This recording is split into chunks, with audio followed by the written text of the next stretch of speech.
Hello and welcome to part 2 of this video demonstration.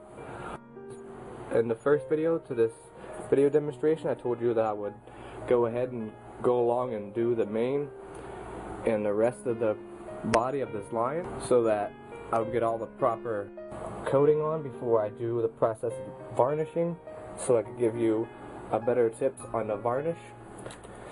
And now I'm going to go on to explain to you how I did these eyes, which I use purple glitter paint, and I'm going to do a layer of blue on these whenever I go to start this video. Hopefully you stick around to watching it, or if you have missed the first part to this, go ahead and click the annotation link or link in the description to the first part. So if you want to see this in its entirety, that's up to you, or you can continue on with this tutorial. I went ahead and did the nose. I used a toothpick on the inside to get some of the inner parts. Of course, I went over top of around the mouth to touch up the points where I messed up. But the eyes itself, I did around it with black with the edge of a Q-tip. I tore the head of the Q-tip off to dampen it in there so that it would even out the eyes to give it more of a finished look. From last time, you remember that there was a piece missing here. So what I went ahead and did is I already put the piece of it's like a sticky, almost like a clay material in there, because I was going to explain to you how to fix little broken pieces if you're missing pieces to your structure of whatever object you're trying to paint. The stuff is originally to hang posters on with. You could either use this or use clay. There's clay you could buy at Wegmans that hardens up if you stick it in the oven or just let it sit out to dry for a few days and let it harden. But I decided to go with this wall putty because I could easily manipulate this piece into looking like the rest of the mane.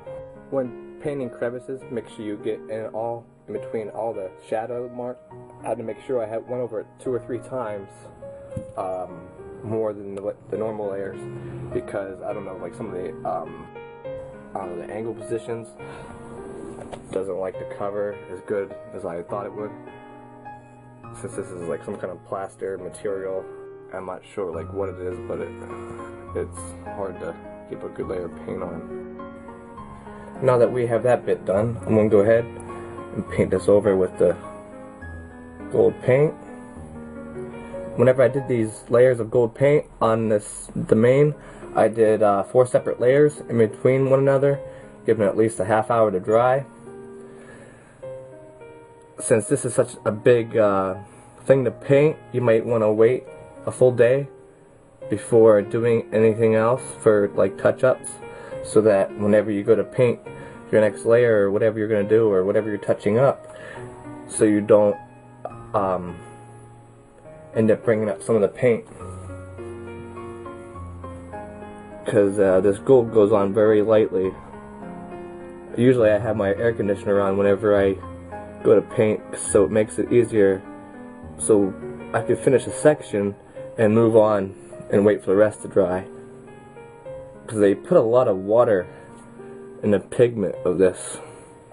Of course, there's always a way to thicken it up, but I'm trying to get this done as quick as I can because I have a whole other video series thing I wanted to show you of a new painting that I got the outline sketches done of, and I'd like to share it with you guys in the next video. And I'll be putting one up of what recently happened in the last few weeks. Something very devastating to me, kind of made me put off making videos for a while, because it kind of put me in a place like, you know how you feel like you're trying to do something and you've done it for so long, and just to have it being taken right out from underneath you when you think you're going to get it, kind of put me in that state of mind. But I'm back for good. I'm just not going to worry about it for right now. I'm going to take the ads off my videos, so I hope you guys will like that. I will no longer partner with YouTube for the time being. I will partner on Social Blade. So what I'm going to do, I'm going to go ahead and finish that later. I'm just going to mix it in a little bit more before I go to the second part, because I want to hurry up and do the eyes. This is going to take forever. I'll just do that off camera, because that clay kind of stuff will take forever to dry. What I'm going to do though is I'm going to go ahead with the blue. This is a lighter shade of blue. Oh, dab it in there a little bit. Take a little bit off if you need to. You don't need a whole lot, just a little bit. So you're going to dab that in there just like that. I'm going to take a little bit off that edge. You just need a little bit of paint on the tip, so that when you stick it in there, if you overdo it a little bit, it won't go on the rest of where you don't need it. Which sometimes I have a hard time doing. Like, even I would mess that up. See? I just messed that up. So what I'll do is I'll hurry up and bring out that brush and fix that. Just a little bit of water on the brush. There, kind of clean that off. Dry off that brush a little bit. See that? More depth. So when that dries, it'll have a lot of sparkles in it, and it'll make the eyes more noticeable, especially the middle. You could even go ahead and wait till it to dry to do another layer if you want it to be a more darker of a blue with more sparkles in it.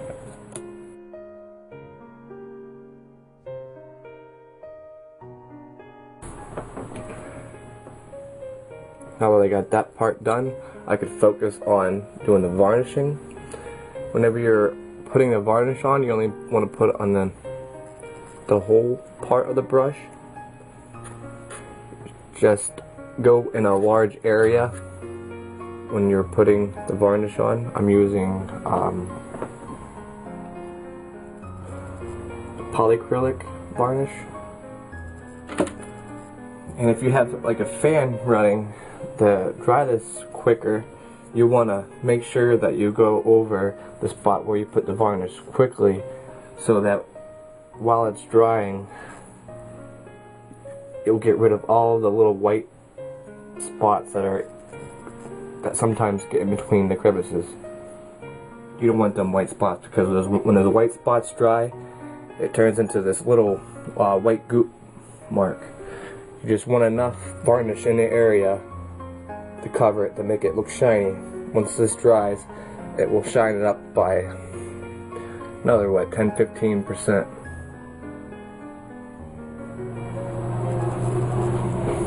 Same thing for over the mouth.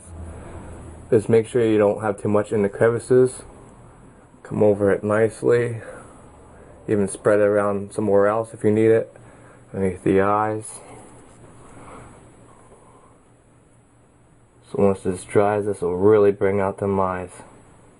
Make sure I go over the face pretty good, in between those little spots for the whiskers. Down the nose. Now, when you know this will be dry, it won't be sticky. For the first couple hours, when you come back to it and touch it, it will feel like it's sticky, like it's when it sticks to your hands. That means it's not completely dry yet. You might want to give it a couple days to fully dry. Taking a small fan probably would work to dry it quickly within a couple days, and just set it in another room.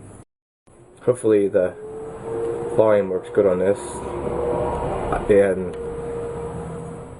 hopefully what's going on outside isn't bothering you guys, because it's like, it must be like that time of the day. My neighborhood, usually it's quiet. Also, when going in between the toes, make sure that you're just lightly going with the brush. Don't put no force into it, just lightly go over in with the brush. Taking the rest of that, putting it up down through the middle, along the edges, just lightly with the brush. You don't need to put any force into it, because if you put force into it, you may take off the paint. And you don't want to do that, because it just messes it all up, and it just messes up your day. You're not going to have a good time. Anything you would like me to paint or draw after I finish my Zelda Master Shield painting. I will probably get onto that next, since I really need to take more of you guys' requests instead of doing everything that I like. So I want to make sure that I'm getting that good audience and what you guys would like to see done wise for art. I like to do random things here and there because it keeps it different. I like to change it up a little bit. I don't like it to always be the same. Okay, I think that is done. So take a final look at it. It's nice and shiny.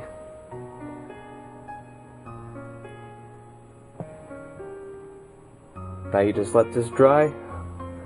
Maybe do another layer if you need to of varnish, and give it a day or two to dry.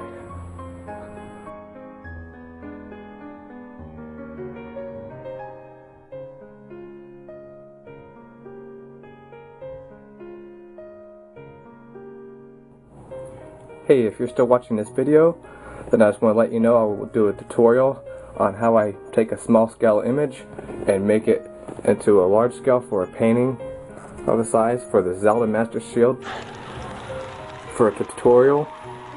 So if you're interested in that, I'll upload one soon for it. Just give me some time, and I'm getting back in the swing of things and put more videos. So hopefully you'll like this when this comes out. Thank you.